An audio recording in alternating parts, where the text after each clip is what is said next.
Supreme Court of the United States is taking up a case that has to do with social media and free speech. A Pennsylvania man wrote some rants. He says rap lyrics on his Facebook page, fantasizing about killing his ex-wife and others. And now the Supreme Court is trying to decide whether or not you can fantasize about those sorts of things on social media, call it art, and get away with it, or whether, in fact, those are threats. Joining me in studio, Ed Prucci, legal analyst, is here.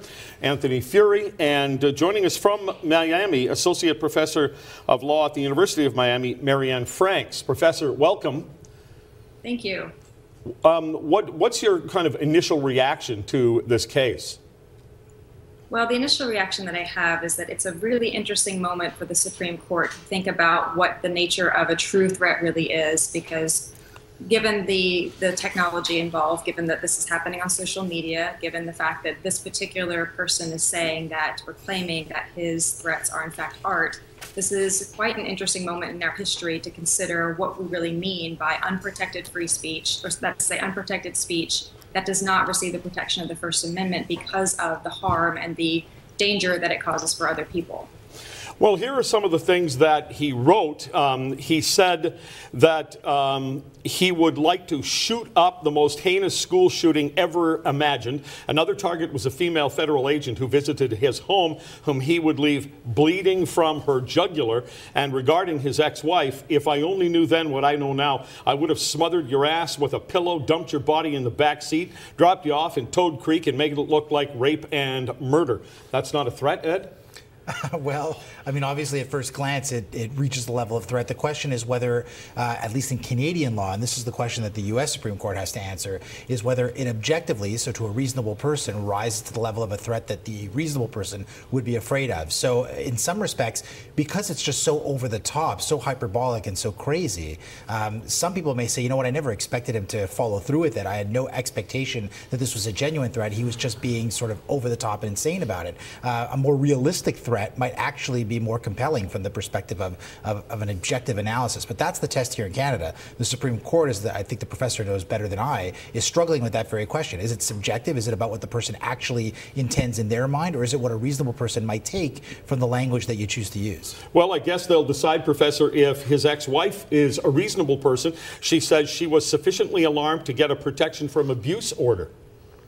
That's right, and I think that this distinction between objective and subjective is really at the heart here.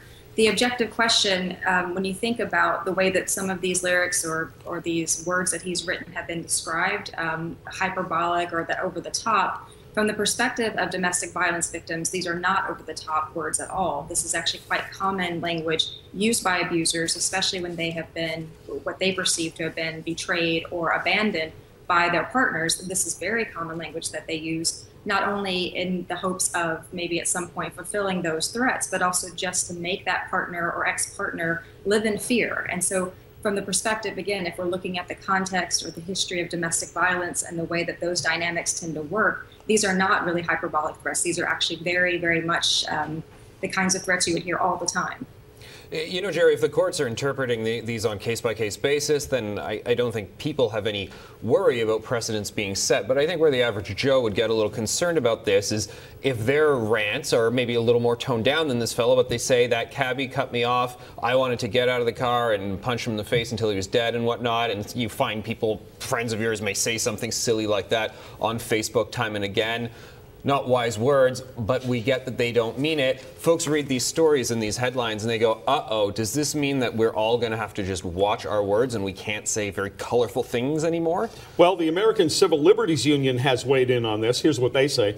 A statute that prescribes speech without regard to the speaker's intended meaning runs the risk of punishing protected First Amendment expression simply because it's crudely or zealously expressed. Moreover, where the line between protected and unprotected speech is unclear, a speaker may engage in self-censorship to avoid the potentially serious consequences of misjudging how his words will be received. The fact that the speech at issue in this case occurred online only underscores the need for a subjective intent requirement. Professor, the legal community in America, where do you suppose this case is going to end up? Well, I think it's a bit all over the place. There are some people who very much are concerned, as you heard from this quote from the ACLU, that if the court were to rule that this is in fact the objective intent standard, that is to say, would a reasonable person be put in fear by this? The concern would be that this would chill protected expression. From the other side, you can certainly see how many people believe that if you rule that this is protected speech and that it can't be regulated, that many people will have to live their lives in fear, especially domestic violence victims who are dealing with these types of threats on a daily basis. And that now this would basically give any person who wanted to engage in this type of terrorism or abuse against a partner would simply have to claim that they were doing it for artistic expression. I think, in Canada, we've taken a very contextual approach to this, and that's one of the possibilities that the Supreme Court may adopt, which is, in Anthony's example of a person who mouths off about a cabbie online, there's no prior relationship with that cabbie, and so it becomes much more difficult, I think, to establish that the reasonable person is going to think, oh, you were serious when you said you were going to go after a cabbie and slit his throat for cutting you off. On the other hand, if there's a domestic relationship of some years that's gone on for, X number of years, has crumbled apart in a very difficult and violent sometimes and just terrifying sort of way, and then a person has these kinds of comments that are very specific and directed against the spouse, that context changes things quite a bit. And I think you may well find that juries and courts ultimately uphold a scenario where a woman says, whether he intended it or not, I don't know, but I reasonably took it to be a threat. And if that's the case, I don't want him saying that anymore. Jerry, the big worry here, at least in Canada, when you see these cases, Nova Scotia, we had some cases of cyberbullying resulting in unfortunate deaths of young people. Then these blanket laws were introduced that, if the Attorney General in that province was actually on the bar in that province, I think they should be disbarred. They're so embarrassing. They're these blanket laws where pretty much you say someone doesn't look so hot in that dress on Facebook and they can seize your internet and your computer and you can be locked up for something like 6 months, to really conflate any of these instances here of someone pretty much repeatedly phoning someone or emailing or texting them saying, I want to kill you, and then someone saying, hey, you look bad in that dress. If you get too close to the middle on that, we've got a major problem on our hands, like they have in Nova Scotia, where really anybody can be abused by these rules. And that's what I'm going to be looking for out of this Supreme Court ruling, what sort of precedent it sets for really speech police busybodies. Yeah, well, Professor, you could actually look at, in this case, the guy is saying he wasn't making threats, he was writing rap lyrics. I don't know how successful an artist he would be, but actually you can look at the words or the actions in various forms of art and declare them pretty violent as well if you chose to. You certainly could, and if this were a case about rap music itself, then we would be having a really different discussion. The trouble here seems to be that you've got someone who is not an artist, he's not engaged in the music industry in any sort of way, he's posting these things on his own Facebook page, which anybody could do, and to treat him as though he were a musician, as though he were an artist would be, I think, not only stretching the idea of what those words mean, but also be an insult, I think, to actual artists who are engaged in a very different project. And as was stated before, the context is everything here. This is not some sort of song that we're spinning, a ballad that we're spinning about a murder. This is really someone who is, in fact, was in a relationship, is angry that he is no longer in that relationship, and is making threats of violence against the person that he believes has abandoned him. Professor, thank you very much. Thank you. Ed, Anthony, thanks to you. Thank you.